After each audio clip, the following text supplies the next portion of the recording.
കുറച്ച് വർഷങ്ങൾക്ക് മുമ്പ് ഓഫീസിൽ മാനേജർ ഡിസൈനറെ പറ്റി ഒരു പരാതിയുമായി വന്നു. സാറേ, പുതിയതായി വന്ന പയ്യനുണ്ടല്ലോ, അവൻ തുണി ഉടുത്തിട്ടാണ് ഇന്ന് ഓഫീസിൽ വന്നിരിക്കുന്നത്. പരാതി കേട്ടപ്പോൾ ശരിക്കും ഒന്ന് ഞെട്ടി. ഒരാഴ്ച മുമ്പാണ് അവൻ ജോയിൻ ചെയ്തത്.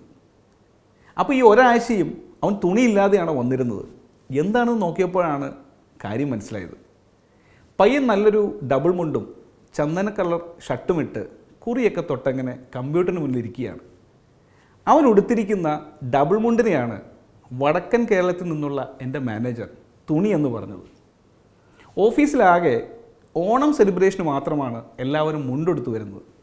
അല്ലെങ്കിൽ പാൻസും ജീൻസും ഒക്കെയാണല്ലോ ഓഫീസിലെ ഡ്രസ് കോഡ്.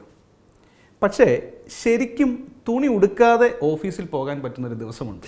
എല്ലാ വർഷവും മെയ് മാസത്തിലെ ആദ്യ വെള്ളിയാഴ്ചയാണ് ഈ ദിവസം, നോ പാൻസ് ഡേ. 2000 ടെക്സാസ് യൂണിവേഴ്സിറ്റിയിലെ ഒരു കോമഡി ക്ലബ്ബാണ് ആദ്യമായി officially no pants day introduce ചെയ്യുന്നത്. കോളേജിൽ സെമസ്റ്റർ അവസാനിക്കുന്നതിൻ്റെ ഭാഗമായി ഇന്നേഴ്സ് മാത്രം ധരിച്ചു പോകാൻ കഴിയുന്ന ഒരു ദിവസമായിട്ടാണ് ഇങ്ങനെ ഒരു ഡേ ഉണ്ടാക്കിയെടുത്തത്. ഈ ദിവസത്തിന് പ്രത്യേകിച്ച് മതപരമോ വർഗപരമായ പ്രാധാന്യമൊന്നുമില്ല. പാൻറ്റിടാതെ ഷർട്ടിനും കോട്ടിനും ടോപ്പിനുമൊക്കെ ഒപ്പം അണ്ടർവെയറും ധരിച്ച് നിരത്തിലിറങ്ങുന്ന ആളുകളെ കാണുമ്പോൾ മറ്റുള്ളവർക്ക് തോന്നുന്ന തമാശയും ചിരിയുമാണ് ഇങ്ങനെ ഒരു ദിവസം ഉണ്ടാക്കിയതിന് പിന്നിലുള്ള കാരണം.